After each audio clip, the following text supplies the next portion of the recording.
At syempre, makakasama naman natin today para maglaro ay ang dalawa sa mga PBB Collab 2.0 housemates, Kapuso actor Marco Massa and Star Magic artist Eliza Borromeo.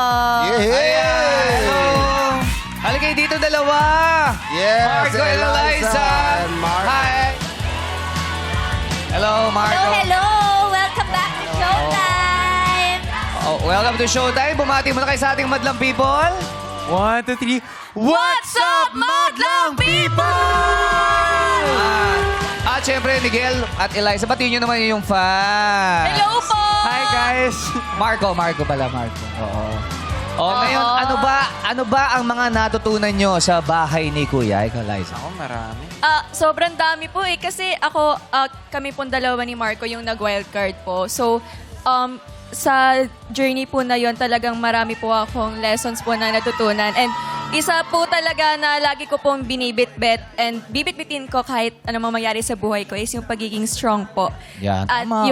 yung pag-face po sa lahat ng mga challenges po ng matapang. Yeah. Pagiging Tama yun. strong. Iba talaga, no? Si Eliza, nakatanggap ka raw ng 2 set of bouquets ng Valentine. Yes! Wow! Ano naman ang feeling? Kanino galing? Kanino ba yun? Ay, iba yung sinisigaw ninyo. Si Marco yung nandito. Kayo talaga. So 2 sila, may bet sa'yo. Na Ala. Ito na kay Bulaklak eh. Oh, speechless siya. Ano masasabi mo naman doon, Marco? Saan po yung lesson po na natutunan ko? Oh. Ay. Ayaw mo talaga mapunta doon, ha? Sige, sa PBB Opo. tayo. Okay po. Sige, doon muna tayo sa natutunan mo sa bahay ni Kuya. Okay, Yeah. okay po. Ako naman, syempre, natutunan ko pong maging matatag. Well, since actually, same na same po yung journey namin.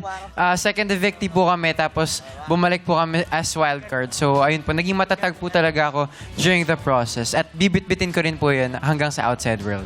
Yan. Mabuti naman at Uy, si Kuya! Kuya! Ano si Kuya sa Kuya, talikod ka. Ay! Si Kuya, lagi pala naka-shorts lang.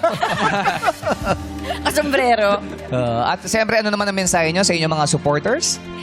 Yon, sa lahat po na sumusuporta po sa akin and sa amin po ni Marco, thank you so much. Mahal na mahal ko kayo. I love you! Yun, maraming salamat din sa lahat ng mga sumuporta at nagtiwala sa amin na makabalik bilang wildcard. We owe it to you guys and yun, we are very grateful. And Kaya naman, congratulations. yes, congratulations at good luck, Marco and Eliza!